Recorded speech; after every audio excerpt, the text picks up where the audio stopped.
Welcome to Live Courageously, my podcast show number 6 of 2022. And I created this podcast to share the stories of some amazing, courageous friends I'm honored to have in my life. I chose the title of Live Courageously because that's been the conscious theme of my life for the last 2 years since the beginning of the pandemic in 2020. The first 5 podcasts that I've done, I've introduced you to a very eclectic group of friends. Eileen Gruber, Termite Watkins, G. Anthony Joseph, Jason Cisneros, Ronnie Weinrich. And some of their credits and their activities include being actors, producers, martial artists, musicians, boxers, veterans, speakers, authors, and warriors against sex trafficking, and so much more. What they all shared in common or share in common is their lives have been lives of overcoming all obstacles, being unstoppable, and being role models for possibility and courage. If you haven't seen the previous podcast, you can watch them on my Live Courageously YouTube channel, and I recommend you check them out. We're all living in very challenging, dangerous times, and it's because of this reality that you need to choose courage to get through what's coming. I shared this on an earlier show, and I want to reshare the 6 types of courage. One is physical courage, to keep going with resilience, balance, and awareness. The second type of courage is social courage, to be yourself unapologetically. The third type of courage is moral courage, doing the right thing even when it's uncomfortable or unpopular. The fourth one is emotional courage, feeling all your emotions, positive and negative, without guilt or attachment. The fifth one is intellectual courage, to learn, unlearn, and relearn with an open and flexible mind. And the sixth and last one is spiritual courage, which is living with purpose and meaning through a heart-centered approach towards life and oneself. So today, my guest exemplifies all that courage in action. Retired Marine Colonel, Lieutenant Colonel Kevin Schmiegel is the founder and president of KMS Strategies, a consultant firm specializing in corporate social responsibility, veteran hiring and retention, and nonprofit growth and development strategies. Lieutenant Colonel Schmiegel is a class of 1989 graduate of the College of Holy Cross. He was commissioned a second lieutenant in the United States Marine Corps and retired at the rank of lieutenant colonel. In addition to an early combat tour to Kuwait for the Operation Desert Shield, Desert Storm, Schmiegel served as the principal advisor to the NATO commanders from the years 2003 to 2006, deploying to over 50 countries in Europe, Africa, and the Middle East. Schmiegel also wrote the strategic plans for NATO's training mission in Iraq and its increased presence in Afghanistan, and disaster relief operations for Hurricane Katrina and the earthquake in Pakistan. In 2008, Schmiegel served as a military assistant to the special envoy for Middle East regional security and deployed to Tel Aviv and Jerusalem, where he worked with Israel and the Palestinian authorities on the peace process. After 20 years in the Marine Corps, with all his deployments to more than 50 countries, like I said, and spending 2 years post-military as a chief of staff to the president and CEO of the U.S. Chamber of Commerce, Schmiegel followed his passion to continue his service by founding Hiring Our Heroes at the Chamber's Foundation and leading 2 other national military and veteran nonprofits. As a nonprofit CEO over the past decade, Schmiegel focused on rapid growth and change, partnering with hundreds of Fortune 500 companies, generating more than $100 million in revenue, and impacting millions of servicemen and women and their families. Kevin has had a long history of leadership and accomplishment, and he is a role model for me personally of service and courage. His friendship means a lot to me, and I'm honored and blessed to call him a friend and a brother. So let's welcome Kevin to Live Courageously. Kevin. Hey, how you doing? All right. Welcome, man. How are you doing today? It's great to be here. I don't feel like I have anything to say after you read that bio. Those military bios are always long. Well, that was a shorter version of your military bio. And I'm always impressed when I read some of the stuff you did, but even more, I'm impressed by when we've talked together and hung out and you just shared some of the journeys that you've been on. You've had you've done a lot in your life. Let's put it that way. And so this bio, it's words on paper, but the reality of what you did in your real life and continue to do is what impresses me. I like to start off the show with two things. And one of the first things I like to start it off with is just trying to see if you remember the first time we met and how we ended up connecting and becoming friends and where that was. So that's usually my first question. So, and if you don't, I'll remember.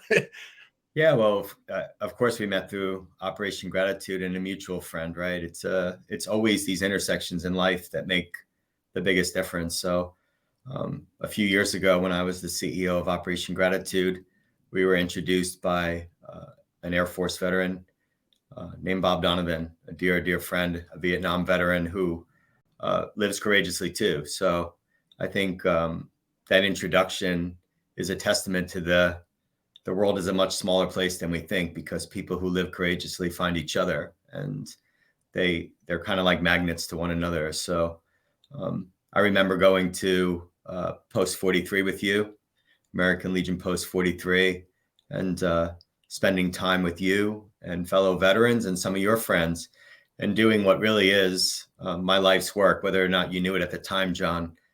That night that we spent together at Post 43, the Hollywood Post for the American Legion, we actually were bridging divides that exist between civilians and our military men and women. And that divide is not a lack of appreciation. It's just a lack of understanding about what it means to serve. And it takes these types of connections to really make our military stronger, make our communities stronger, make our country stronger. So I'll never forget those moments.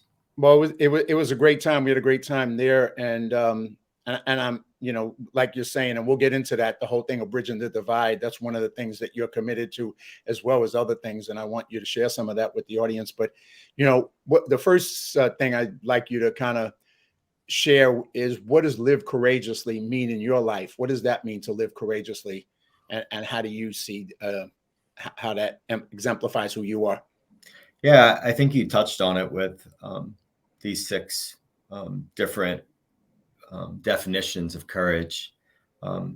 For me, when you talked about the social courage and the moral courage in particular, in being yourself and doing the right thing, that kind of typifies for me what it means to live courageously. And I have this motto that I think really speaks to all of these things. And it really is about letting your actions speak louder than words. I think all too often in today's society, people do a lot of talking. They pay a lot of lip service to things that need to be addressed in our country. And instead of speaking from podiums or from panels or joining conferences and convenings, I like to lead through example and get out there and do things and show people that if you let your actions speak louder than words, you're actually going to affect change. Taking action is what really affects change, global change for any cause that you believe in. So to live courageously is to demonstrate with your actions, your values, your beliefs, and what you really want to accomplish in life. And it takes a certain amount of courage to do that, because it's arguably a lot easier to talk about things that need to be done instead of getting out there and doing it. Yeah, that's very true. It's kind of funny. I always find it funny how connections get made in life and how we end up where we are. And I'm going to ask you your journey. But, for myself, the reason I'm here and we're friends and I got involved in Operation Gratitude came about from an experience where I ended up doing some producing of training videos for the U.S. Marine Corps, in particular, an educators workshop down in Camp Pendleton, and then the OCS trainings down in Quantico. And, Kevin, when I did that, that was my first up close and personal experience with the Marines. And I just met some of the best young people I'd ever met in my life. And it just impressed the hell out of me who they were and their commitment and their family's commitment to service. And that's what opened up the door for me to say, well, what can I do to help? What can I do to serve, in particular, veterans, but beyond that as well? And that's what got me involved in Operation Gratitude and meeting you, which led me down this path to so many other things. But I mean, the Marine Corps was had such a powerful impact on me, seeing them and who they are and what they are and their belief systems and actions. But, where did you start out, as a young person, the history of the military in your family? Why did you join the Marine Corps? Tell us a little bit about your life that took you from there to where you are today. Yeah, so I guess fittingly, the sword behind my head is really one of the major reasons I decided to become a Marine. That sword was carried by my father in the 60s. So it's actually called a Marmaluke sword. It was awarded to Marines by pirates during the Barbary Wars. And it's called a Marmaluke sword. And it was awarded to Marines for their valor and their courage in battle. Every Marine officer carries that. So my dad carried it during his service in the 60s. And then the day I was commissioned at the College of the Holy Cross, my dad gave me that sword, and I carried that sword for 20 years. So I think in large part, my decision to serve our country, to serve as a Marine, was driven by my dad. He never really pushed me down that route, but I remember my dad talking to his friends over the phone when I was younger, in the 70s and even in the early 80s, and watching this change in his persona, watching this change in his face, and how he carried himself when he was talking to his friends, many of whom served in Vietnam. One in particular, a corporal who was awarded a Silver Star named Marty Brennan. And I even remember going out with them and watching them interact with each other. So he never really pushed me or encouraged me. He wanted that decision to be mine. I have 5 brothers and sisters. I'm the only one who followed in his footsteps. But I think that was the big reason. The other reason is probably my mom. She's a very devout Catholic, served in the community, served in a different way, but service was definitely a part of my life growing up. And I think that was a big part of my decision. And coincidentally, I guess I had 3 boys myself. My middle son followed in my footsteps and his grandfather's footsteps, and he enlisted right out of high school. He finished his 6-year enlistment a couple of years ago, and he's finishing up college now. So all on the right track. But I think that's one of the things that's really common in the military and becoming more and more common. People who serve generally come from families who serve, which is why it's so important, John, when you share that story about these first impressions you had with Marines and how our paths have intersected. It's critically important that people who don't have family members who serve interact with those who serve, because it does create better understanding and empathy. And the more veterans, the more service members and their families can get out and talk to other families who haven't served, the more likely it is that they'll follow in their footsteps too. If you look across the United States, there's a phenomenon where our military generally recruits from the same 13 states, and they pour resources into it because they're more successful there. And why are they more successful? Because the coaches, the teachers, the scout leaders are actually largely veterans, and they follow in their footsteps. So again, these connections are important, but my decision was largely driven by my dad. Well, it's funny you say that, because one of the things that was most impacting for me was when we did the educators workshop down in Camp Pendleton. Part of what it was a Marine Corps program to bring in educators and guidance counselors to go through a mini boot camp, so as to get to see what the experience is and to kind of experience it a little bit for themselves. And one of the guidance counselors that we interviewed, Kevin, we interviewed him in Newark before he went.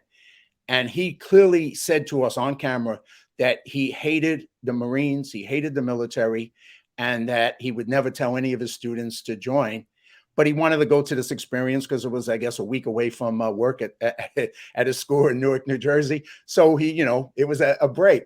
So he's down there and he goes through this mini boot camp with the Marine Corps. And then the graduation happens, and these young men become Marines with their family there out on the parade deck. And we got the cameras on him, and he's crying like a baby, just crying like a baby. And we come over to him and we ask him, we said, "What's going on, man? You seem very emotional." And he said, "I can't tell you how wrong I've been all my life about this." He said, these people are the most amazing young people I've ever met in my life. And I'm going back to my school, and I'm going to encourage all my students to take a look at the military, and particularly the Marines, because a lot of them were ghetto kids and kids that didn't have an opportunity or future. So you could have talked to this guy for 20 years and never changed anything, but he had an experience with seeing what the Marines were about up close, and it changed his heart. And to his credit, he had the courage to be able to change. And that impacted them. So yeah, I agree with you. I mean, unfortunately, I think if more people could have an experience up close like that, it would give them more of an understanding of like what you're trying to do. And let's get into that, bridging that divide between the military and civilians, because that's such an important issue to do. And you've been involved in it on so many different levels. Maybe you can just step into that for a minute and start explaining what you've done on that. Yeah, I'd have to go way back to my time in the Marine Corps myself, and another mutual friend of ours, Colonel Paul Cuccinata, who's a lifelong friend now. I've known him for 25 years, but it was only until about 2 years ago when I realized that this has become my life's work. And I was actually part of that divide. And it requires a little bit of an explanation, John. It's a very strong word, and oftentimes people don't want to think about this gap of understanding, this gap of knowledge, this gap of empathy as a divide, but it is, because that lack of understanding is really important to understand. But I go back to a time when Paul and I were captains in the Marine Corps. We went to graduate school together, and we started training for marathons together, getting together on weekends with our families. I'm godfather to Paul's youngest son, second youngest son. He's godfather to my youngest son. And the fact is, we created this very insular environment, right? One in which we could support one another. And instead of reaching out to our civilian neighbors, we largely focused on our military friends. We largely focused on supporting one another during deployments, when we were away from our families, during moves and long separations, right? So this divide that exists is often caused because military families feel isolated and disconnected from their civilian neighbors. We move every 2 or 3 years. We deploy from our families for months on end. And because we support one another, oftentimes we don't go to our civilian neighbors for help. Fast forward to the very end of my career, and I started talking to a lot of young Marines who were transitioning out of the Marine Corps. And it was clear to me that assimilating back into the community was very difficult for them. They didn't know what they wanted to do next in their lives, right? They didn't know if they wanted to go back to school. They didn't know what job they wanted to pursue. And that is really why I started my first nonprofit called Hiring Our Heroes. At the time in 2011, the unemployment rate was 12.1% for veterans, 30% for veterans 25 and under. And what I actually did was not just get veterans jobs and careers with that program and with the people who worked with me and with the hundreds of corporations that hired them.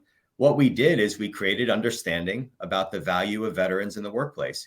We bridged the civilian military divide in the private sector. And that's why unemployment now for veterans is lower than it is for civilians, month after month after month. And then, fast forward a little further to last year and the previous 3 years before that, in my time with Operation Gratitude, we brought communities together and continue to do it in a way where we build understanding, we build empathy, and we create these bridges between those who serve and the civilians who are serving too at the community level to support them. So it's a really eye-opening experience when you understand it at a very basic level. And when you say it, the fact is, going back to your question about living courageously, because my approach to things is to go out with actions and be part of change, you see it. And once you see it and you know the answer, you have to live courageously and pursue it. And this is not only a divide that exists between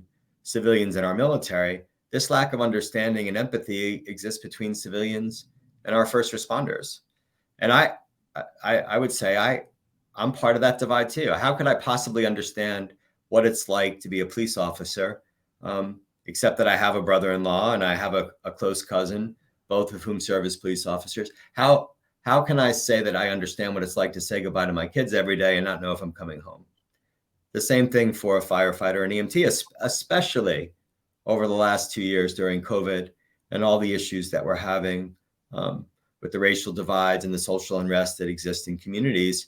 And really, a divide that's been exacerbated by those things over the last 2 years. So I cannot wake up every day without thinking about ways to solve that, because for 3.5 of the last 4.5 years, I was in hundreds of communities watching the true impact of simply connecting people and listening to them, having conversations just like you did in Camp Pendleton, just like you did in Quantico, just like that teacher did from Newark. And all it took was conversations. All it took was to open up the lines of communication and the connections that needed to be made to build that understanding and empathy in a way where we bridge divides. And that work that you did during, and particularly during COVID, I mean, because you were with Operation Gratitude at the time, and obviously things shut down, and you found a way to pivot the organization, pivot your activity, not pull back, which is what most people were doing. You just found ways to pivot in a new direction and reach out to first responders, police, fire, people in hospitals, the nursing personnel and doctors. So you found a way to take the organization to do that and to be of service. So those 2 points of bridging the divide and service, because everything that comes out of you, both in the military and all your nonprofit work, is what I use the word service warrior, because you're a warrior in the military. But when you're outside the military, you as a civilian, you're still a warrior, but you're a warrior in service as a civilian now. And so seeing that, it's a role model for me. I see you doing that and seeing what you've done with the organization and what you continue to do. But those during COVID, that was a big part. So maybe explain some of that. And once again, you learned things by doing that, because you got to meet other people that you probably weren't in touch with that much, like in the healthcare world as well. Yeah, so I'm gonna, if I can, just talk a little bit longer on this topic, because I think it does go back to my roots. And after I made the decision, to follow in my father's footsteps, I went to the College of the Holy Cross, and for a few years, I was a midshipman through the NROTC program. I went through OCS, I graduated, and I was in my senior year at Holy Cross. It was the fall of 1988. I would graduate in May of 1989, just 7 or 8 months later. And, all of my friends were seniors too. And I could see them having fun, right? And they were going on. New Jersey, correct? This is in Worcester, Massachusetts. So just outside of Boston, yeah. But I could see them going on to be, to law school and medical school and business school, and some of them going on to get really good jobs and going out and having fun. And I remember one cold night in Worcester, and this place in Massachusetts, the rain in the fall would literally hit the trees and it would instantly turn to ice. It was that like 33-degree temperature where it wasn't sleet, it wasn't snow, but it literally would ice the ground. And I'm walking back from a drill on a Tuesday night in November, and I can remember having these doubts about whether or not I made the right decision to serve, right, John? Everyone has those doubts from time to time. And I felt bad about that, but I couldn't kind of get it out of my system, and everything. I truly believe that everything in life happens for a reason. As I'm walking up this hill, I have my black uniform on, my white cover, my white hat, Navy hat, which we all wore as midshipmen. I'm walking up the hill, and this legendary priest, this Jesuit priest, who was a professor at the College of the Holy Cross, Father LeBrand, with his thick Irish brogue, he used to wear this white Stetson, and he had a cane, and I could hear that cane tapping in the distance as he walked towards me. And he could see the expression on my face, and he said, "What's troubling you, my son?" And I said, "Well, Father," and he just sat there and listened for a few minutes, and I told him about the doubts that I was having, right? And he stopped and listened. He let me talk. And I can remember him putting his hand on my shoulder and not staying there long. And he said, "We are all called to serve in different ways." Just kept walking with his Stetson and his cane. But that has kind of been a guidepost ever since. And I think, for me, I've had doubts since then. I had doubts as a Marine. I remember having those doubts when I was deployed away from my family as a young Marine, being deployed away from my own kids for 1,000 nights, watching the stress that they were under, moving 6 times over 11 years.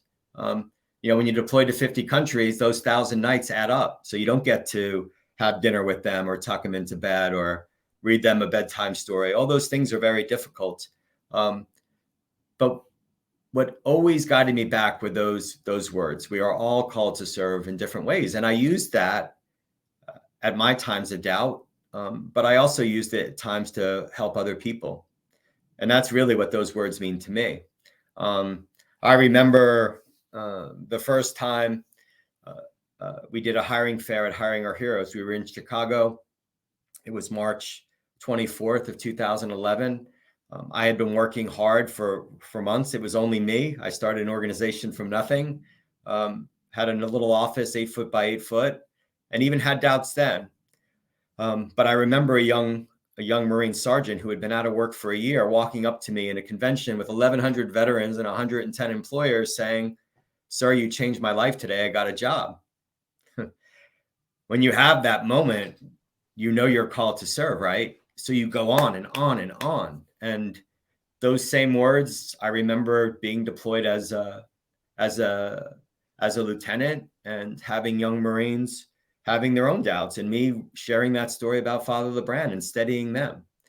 And even at Operation Gratitude for those 3.5 years, listen, when you run a nonprofit, the word nonprofit is a misnomer. You have to pay your employees, you have to keep the lights on, you have to keep the trains running, and it's tireless work. On top of that, it's not. I don't like to call it nonprofit. I like to call it for purpose or for impact. And the truth is, some days you're working 80, 90 hours a week and you're tired and you have your own doubts.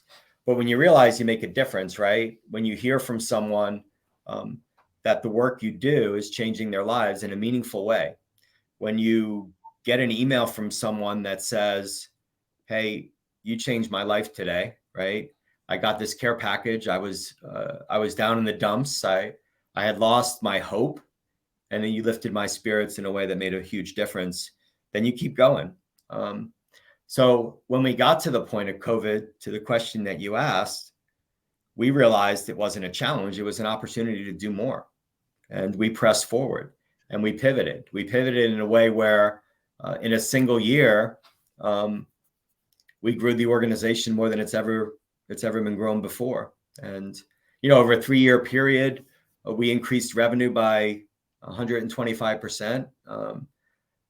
We increased the number of products that we received by 100%. We doubled the number of items that we received and the value of those items. But most importantly, during a global pandemic, in an organization that was based on hands-on volunteer opportunities and in-person opportunities, we doubled the number of servicemen and women and their families who we impacted during a global pandemic. And that's because people on our team, our volunteers, did more, not less. And they lived courageously too. They were inspired in a way where they realized that our men and women serving, our men and women in the military, to include the National Guard, who is deployed not only overseas with our active duty, but deployed at COVID vaccination sites, cleaning up places that where people were dying in nursing homes and, things that young men and women shouldn't see in their own home front. We were supporting hundreds of thousands of doctors and nurses in hospitals because they were on the front lines of the pandemic. And we were supporting our first responders and police and fire departments across the country. And listen, when you look in the eyes of police officers and firefighters and you say, "Thank you for your service," you can see from these pictures, we don't stop at thank you. We have a conversation with them. We talk to them about what their service is and why they do it. And I will tell you, time after time after time, in cities across America, when I talk to first responders in particular, I was moved in a way that I never thought possible, because um, they were experiencing very, very challenging times, and they had their own doubts about their service. And I know what that feels like. I go back to that story I told about Father LeBrand, and our organization, Operation Gratitude, and our volunteers and our team. We were with them every step of the way, supporting them. And I've decided, now that I've left Operation Gratitude, that I'm going to continue that work. It's important to me personally. It may not be as easy as an individual who has a company and a few partners and colleagues that have their own companies too, kind of doing this, but it's still important to me, so I'm still going to press forward. Well, just to echo what you said, and just maybe you can say the word, but you took advantage of that COVID situation to see it as an opportunity, to grow, an opportunity to do more. And I think that mindset, that belief you have, is something that I think more people can learn, because we're all going to be faced with challenges, and we don't know how many are going to get thrown at us in life. So rather than having that do something where you back off or you retreat, it's a opportunity. It's an opportunity to do more. It's an opportunity to contribute in a different way if you choose. And that's what you did. You took the proactive choice to take that situation, which wasn't a good situation, but you tried to turn it into something that was good. And I think that's what I think, is a lesson from you and all your action and service. It's always about that. It's always about taking the reality, whether the reality is good or not, and then finding a way to contribute and make things better in the midst of whatever that reality is. Exactly. I mean, I remember when California announced the shutdown. I mean, I remember that like it was yesterday, in March of 2020. I mean, I literally called Paul Cuccinata, I keep saying his name, in the middle of the night. We were seriously considering shutting down our warehouse and our operations. I mean, how can you not, as an organization that's based on the premise that you have to bring people together to make an impact? So we found a way to pivot, and I truly do believe that everyone should consider that with every challenge does come an opportunity. And that doesn't seem like it at the time, right? It's scary. It's scary. And we had to talk to our employees. We had to brace them for, what a reality did exist. We were not only very fortunate to continue. There were thousands and thousands of nonprofits that did go by the wayside and had to shut down. Not only did we make more of an impact, but we grew as an organization. And we were able to invest in a way where we were able to make a further impact the following year and even this year, because we exceeded the expectations on our budget side. So we put that money aside, and we were able to realize an even bigger impact in 2021 and beyond. And those things are important for people to consider. I think, listen, the other thing that came out of COVID, John, is we did create an environment where people do have a common and shared experience around isolation and disconnectedness, which is something that military families feel. So this challenge of bridging the divide, we have an opportunity now to build on that common experience, to say, as a country, we need to come out of COVID, and we are coming out of it, and we need to take advantage of it in a way where we bring this country back together. I firmly believe that the best way to do that is through service. And I'm not just talking about bridging the civilian military and larger civilian service divide. I think that is a great way in communities to bring civilians together with military families, with veterans and their families, with first responders and their families, and with doctors and nurses and their families too, who are going to need the same type of support coming out of COVID. They've been at war for 2 years. They're going to have the same issues that many of our veterans have and many of our police officers have too. They're going to have post-traumatic stress from the last 2 years. And we have to come together as communities and unite in a way where we're not only bridging this civilian service divide, but we're bridging other divides that exist in our country. I firmly believe that every American wants to serve. Every American wants to serve our country. They want to serve their communities, and they want to serve one another. That is one thing that we all share.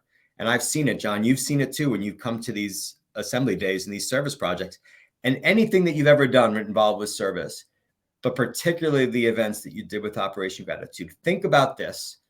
You have this massive building. Everyone's lining up to come inside. And you look at the people in line. They represent every race. They represent every religion. They represent every politic. They represent every differing viewpoint you can imagine. But it's the most incredible thing you've ever seen. They leave those differences at the door. And in the process of serving and putting items inside a box that are going to go to deployed troops or inside bags that are going to go to first responders, they realize they share the same neighbors. They go to the same restaurants. Their kids go to the same schools. But most importantly, they realize that they share the same values, a value based on the fundamental belief that they want to make their country, their community, and one another stronger. They forget about all their differences because they realize what makes them the same. That is bridging the divide. You know, and like you said, for people who haven't had the gift of doing service, it's a gift that they should give themselves, because the gift of being to do service to others is the biggest gift to yourself. It's not, you're serving both at the same time, because it's, you know, to take gratitude and put it into action is such a, you grow from it. And like you said, you get to meet people, you get to have that social interaction that we need, especially which people have lost for a couple of years, or at least some people have, unfortunately. And that just makes us see what we have in common more, as opposed to what we have in differences, because we're always going to have differences. But when we realize we have so much in common, and the way to do that is get out there in service to others, and then you go, oh, wow, you know, I like this person, and you don't even know what they believe or don't believe. It doesn't matter. Care. You know about that. Yeah. And there's two other things. I don't want people that are listening to think I'm Pollyanna. I don't want them to think, oh, this guy is pie in the sky. Put all the stuff I've said about the civilian, military, and civilian service divide and the divides that exist in our nation, and just think about what happened during COVID. And I'll share one story about that. I go to the supermarket in my local neighborhood here. I walk up to the supermarket, and as I'm going in, there's an older Black gentleman, and he had a Vietnam veteran hat on. And I walk into the store, and he's out in the back of the parking lot with a cart, and it's empty. And literally, John, I go in and I get, I don't know, some meat from the butcher and some fresh vegetables, and I'm going home back to cook dinner. It couldn't have been more than 5 minutes. By the time I walked out, there's a line of 15 to 20 people putting a loaf of bread in his cart, people putting a bag of oranges in a cart, someone handing him a $10 bill, someone putting, water. By the time I got just to talk to this older gentleman, by the time I got there to hand him a $20 bill, his cart was flowing over. Right? Everyone wanted to serve. Everyone wanted to give back and help him out. And it turns out he was with 1st Cavalry. He's a Vietnam veteran. He owned a small business. And it was like a shoe shine laundry business, right? And not like an industrial laundry business. And it went under during COVID, right? Vietnam veteran, literally worried about making ends meet for his family. So I think about that in the context of what I said about people wanting to serve. And I also think the second thing, this great quote by Martin Luther King, everybody can be great because anybody can serve. And that's true. I mean, there's no better feeling than serving other people. And listen, I think having a sense of purpose is the most important thing in life. And I think I firmly believe that comes through serving others. And I can share with people that when I lost my sense of purpose, I wasn't as happy. I mean, I remember being in a very dark time after I served in the military for 20 years. I was the chief of staff at the U.S. Chamber of Commerce. For 3 years, I had meaning, founding an organization that helped veterans get jobs. And for a year or so, I went away from that. And I did a job where I made more money, but I didn't have that purpose. And I spiraled. I spiraled in a pretty bad state of depression. And then one day someone saw that and said, hey, you should go back to nonprofit work. And when I did, and I found my sense of purpose and I served again, I became the same person that I am now. Go back to that thing that I said about Father LeBrun. Him saying we're all called to serve in different ways, that has been my guidepost. And when I went away from that, I wasn't myself. And I think that can be said about anyone. We are all called to serve in different ways. You don't have to serve the military or veterans or first responders. You can serve people who are underprivileged, people who are homeless, anyone who needs something, you can help. And that purpose, having a bigger purpose, having a mission in life, some people get it in the military. It gives you a purpose. It gives you a family, a team of people who are working together. And a lot of times when people come out of the military, they lose that sense of purpose because now that transition to civilian life is tough. And then in the civilian life, there's a lot of people who are living without a sense of purpose. They don't have something bigger than themselves. So survival may be the only thing that they have. And that's not enough to really make you feel good at the end of the day. It really isn't. When you have something that's bigger than yourself, then you're able to make a contribution, and then you feel good about yourself because you're able to help others and not just yourself. And that sense of service and that sense of purpose is so important. And I know group that I'm going to throw up a picture of you because you're like an amazing role model with how many 12 marathons now. And when I a while back, a few years ago, I got involved and did some stuff with Team Red, White, and Blue, which was a group trying to bridge that divide through physical thing and give the military veterans another purpose and using some of that. And I know you just recently did a run with them. I'm going to throw up that picture of you. There you go. You and Paul Cuccinata and Team Red, White, and Blue. Yeah, that was a great day down in San Diego. Actually, we saw you and Bob Donovan down there. That night after we ran with them. Yes, that's us in San Diego. The four. Yeah, there it is. We don't have our PT gear on them, but I think that was a great time. It's the same thing, right? It's people coming together with a common purpose, common mission, common vision, and values, and that it really does take people from all walks of life to make a difference. It's funny. I was in the car with my wife today, who I just ran the half marathon in New York City with her, and we were finishing up the run, and we were driving back and we were talking. I spent the day yesterday with a large group of nonprofit leaders here in Washington, D.C. The whole day on a Saturday is, sometimes you have to do those things because it's hard for everyone to get together at different times. And there was a lot of people talking about how to solve a lot of the issues that our military families are having in particular. We've been at war for 20 years. That's exacerbated by 2 years of COVID. There's 30,000 troops deployed now to Eastern Europe in support of operations with the war between Russia and Ukraine. And anyway, my wife and I were going back and forth, and she said something that's really telling. She says, everyone just did stuff, like did one thing to support those families. And it doesn't have to be a massive policy change, right?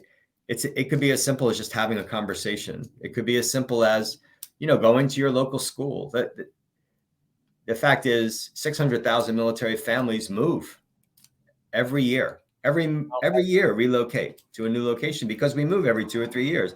Think about what's going on for those kids. So they're moving schools every 2 or 3 years on average. They've got to say goodbye to old friends, make new ones, assimilate into a community. Then on top of that, their fathers, their mothers are deploying overseas for 6 months, for 9 months, for a year. How simple is it if you are a teacher in a school somewhere, or you're in a community anywhere and you're at a church or you run a club, to reach out to the local base or station to organize an event that says, hey, if you're a military family, if you're a veteran of family and you're new to our community, come to this potluck, come to this spaghetti dinner, come to this race. And if you're a principal or an administrator in a school, shame on you if you don't organize something in every single community. This isn't happening just in Camp Pendleton or Camp Lejeune or Quantico or a big Army base at Fort Bragg or Fort Leavenworth. This is happening in communities across the country. 200,000 military families leave the military every year and they reassimilate into communities.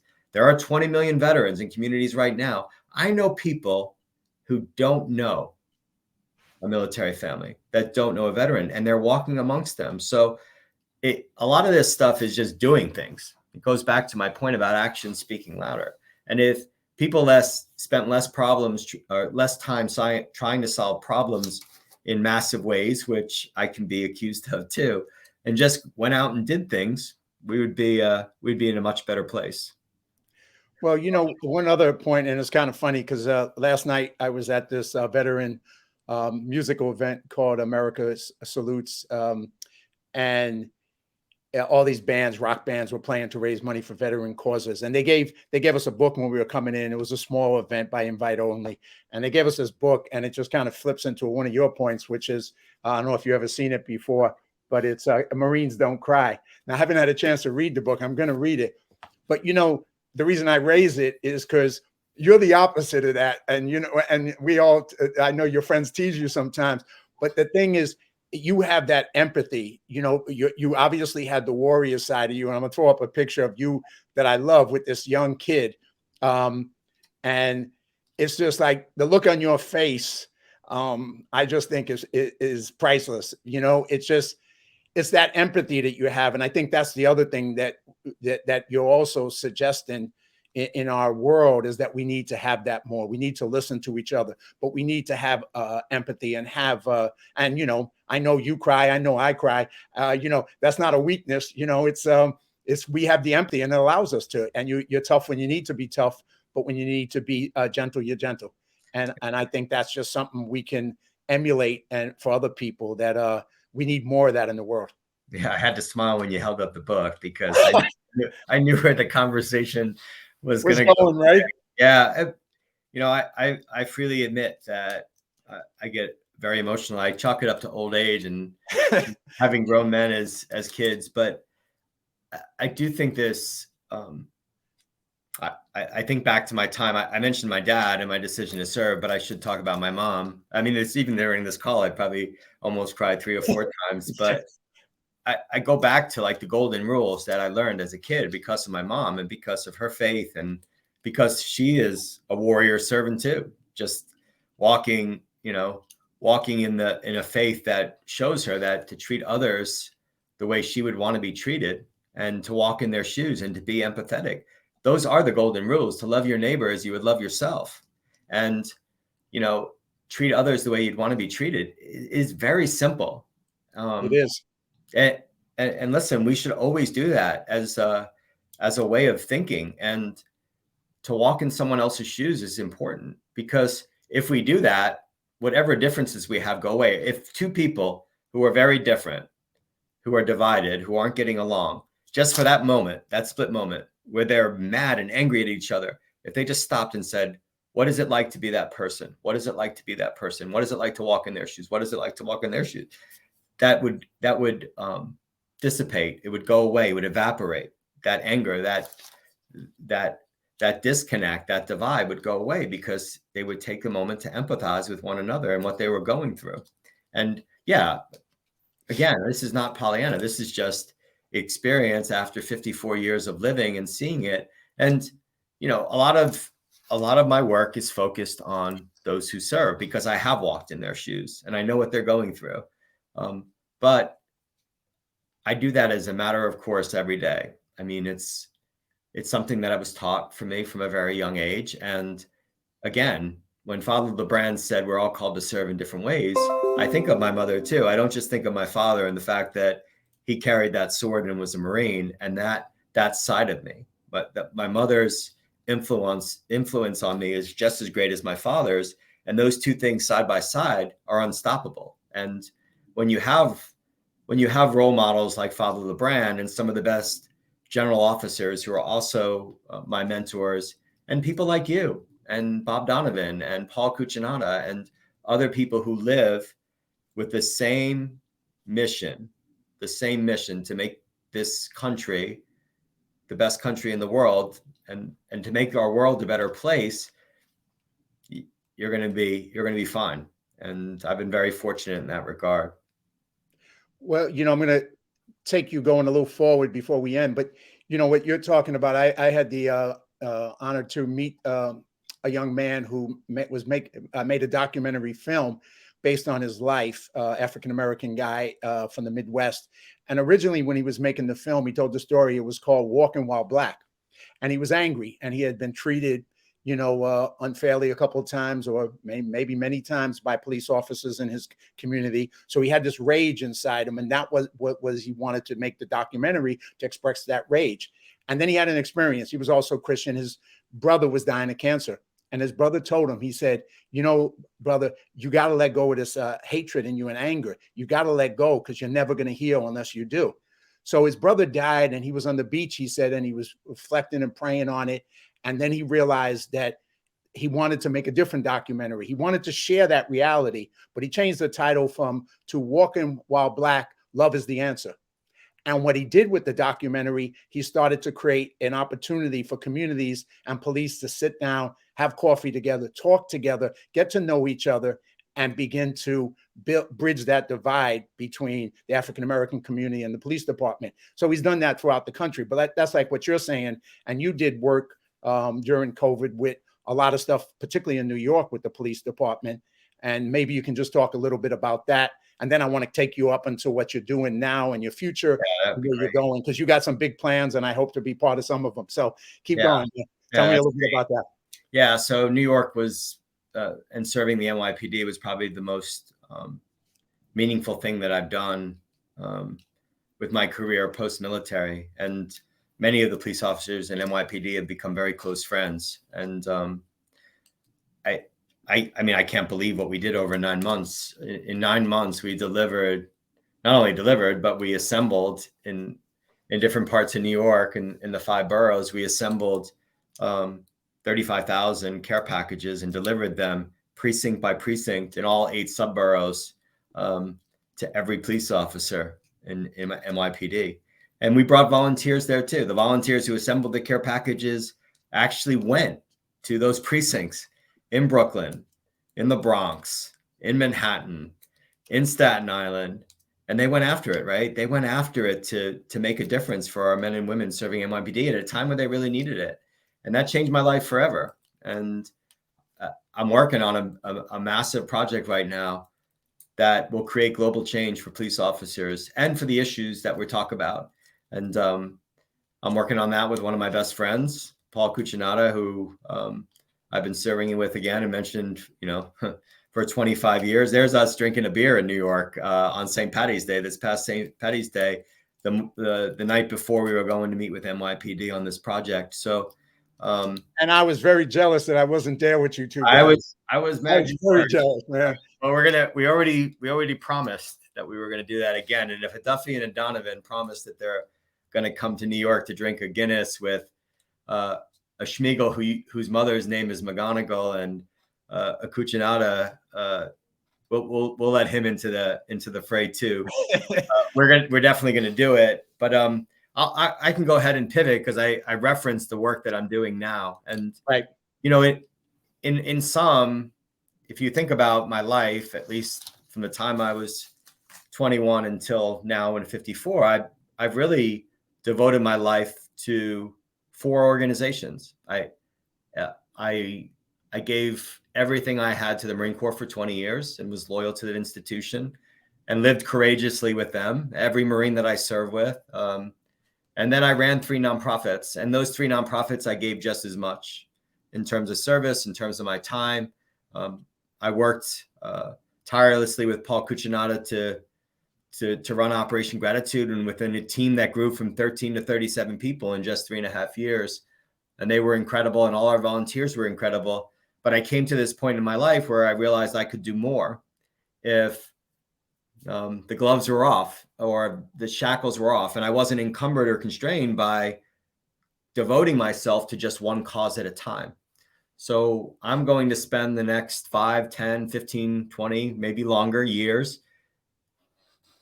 connecting every relationship I have, every dot that I've laid across the globe to make a difference, to make a bigger difference. So every corporation, every foundation, every individual that wants to give, I'm going to connect with the causes I believe in. So my firm, KMS Strategies, is focused on doing just that. And a lot of our focus is on military, veterans, and first responder causes, but it really isn't about that as much as it is about making change and making an impact and waking up every day to do that. And, if you think about it, right, I was in the Marine Corps and I made an influence for 20 years, and I made that organization better in a small way compared to the 200,000 other Marines, or as part of the 200,000 other Marines that served with me year after year for 20 years. And if you think about the work I did in those 3 nonprofits, they're still doing those great things. So that's a constant. I'm just adding on and on and on. So I'm already working with 4 nonprofits, to include this amazing young Marine veteran, a quadriplegic who started this company called Oscar Mike. They sell these amazing t-shirts, and they help severely disabled veterans get back on the move. They give them purpose. They give them a community to rally around them, to build around them. He's had 1,000 veterans over 10 years, 1,000 severely disabled veterans, quadriplegics, triple amputees, people who suffer from the invisible wounds of war through his program. And while everyone's talking about the 22 suicides a day amongst veterans and mental health and wellness, Noah Currier, the founder of Oscar Mike, with 3 other disabled veterans just over 10 years ago, in his parents' garage, started an apparel company. 2 quadriplegics, 2 amputees, literally putting shelves up. They screen t-shirts. 10 years later, they've helped 1,000 veterans get back on the move. That's what Oscar Mike means. It's a term that was used in Iraq and Afghanistan. If you were on the move and you weren't going to be able to be in the fight until you got to your next position, you would say, hey, I'm Oscar Mike. What he was showing veterans through his own actions, through what he learned, if you get back on the move, right? If you get back on the move and you improve your physical health, you'll improve your mental health and well-being. John, 1,000 veterans over 10 years, not a single one of those men and women have taken their lives. That's an impact. So, Noah is a young man who's been doing this, a young Marine. He's just turned 40 years old, just got married, has a little girl, Kaylee, his wife, Erin. He's living this amazing life where he's helping other people get back on the move and realize their sense of purpose. He's giving them hope, and he's giving them a community. They all share this common belief that if I'm on the move, I'm going to achieve anything I want to achieve. So he literally has people jumping out of veterans jumping out of airplanes, on ATVs, all these incredible things, and he's saving lives. And to me, I want to be part of those things. And I'm helping several other organizations at the same time too. So I'm able to spread myself out, make a greater impact, and help those organizations grow very quickly. And it's just an amazing thing to be a part of. And most importantly, I get to work with people like you, like Paul, like Bob Donovan, like people across the country who I really want to work with and spend time with whenever I want, wherever I want. And it's an incredibly freeing experience and incredible experience too. I get to also spend more time with my family, which is kind of nice too. That is special. Yeah. And you have a great family, man. And that's such an important thing. You had mentioned to me when we were down in San Diego, I got to interview the young man from Oscar Mike as well. I'd love to have him come on and share his story. I'm doing this podcast next week with a young woman, Navy veteran, who's a paraplegic, and she has a horrific story as to how that came about. And she's been a motivational speaker. She wrote a book called Falling Upward, and she participates in all these paraplegic sports and Olympics. And once again, she has a purpose, she has a mission, and she just has a spirit that just lights up a room because she has something to contribute, and she's contributing nonstop to the world, just like him. So I met her and I got a chance to hear her story. So I'm going to share that next week. That's awesome. And she's an incredible woman.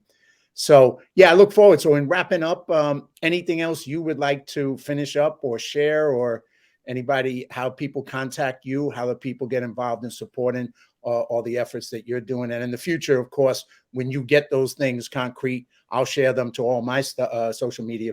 So if there's any way to get people connected to you, and I look forward to working with you on whatever I can with those endeavors, because they sound great.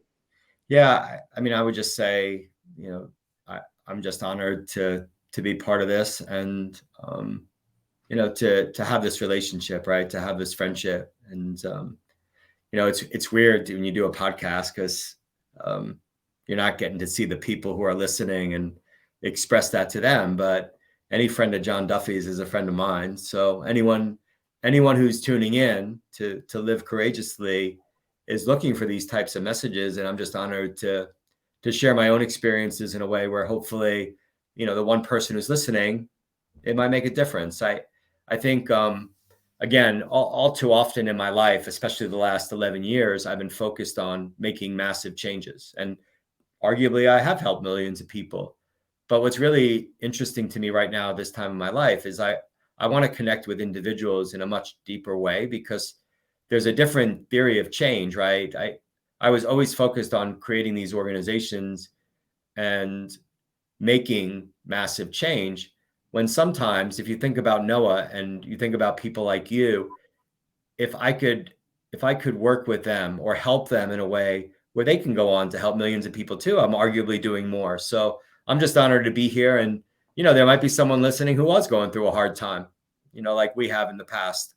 And they'll get out there tomorrow. They'll get on the move.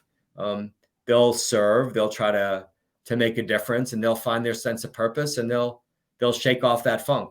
And if they do, they're going to help other people as well. So I think that's such a simple concept, right? If people are listening, and what I take away from these things is, if they're listening and they do one thing good because of this, because of you, right? Then we've made a difference.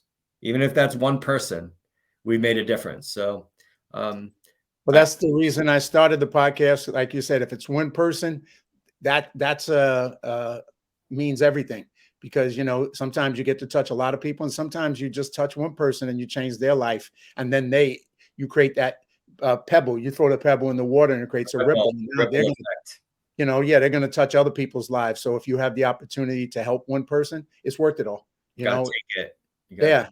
Doesn't have to be grandiose, as long as you find that way to make that contribution. Like you said, we all have different ways of serving, and just finding the way to serve is something that we all want to do. And that's why I'm so honored. And I mean, you're a model for me, both of service and both for all the marathons. I'm not a runner. I'm impressed just watching you do all those marathons. I do something else, but I work out, but I can't do that running thing like you. But it's just, and then when you invited me to become an ambassador with Operation Gratitude, that was a honor that I really appreciated. And so it's just all those moments. I always say God has had a bigger plan for my life, and he put people in it that obviously I wasn't planning on. And so I'm always grateful when that happens. And you're one of the people I'm very grateful that he put in my life. Yeah, me too, John. Thank you so much. Thank you. Have a great one. And we'll talk soon. Yeah. God bless you. God bless you too. Yeah. Bye-bye. Bye. Wow. So that was a lot.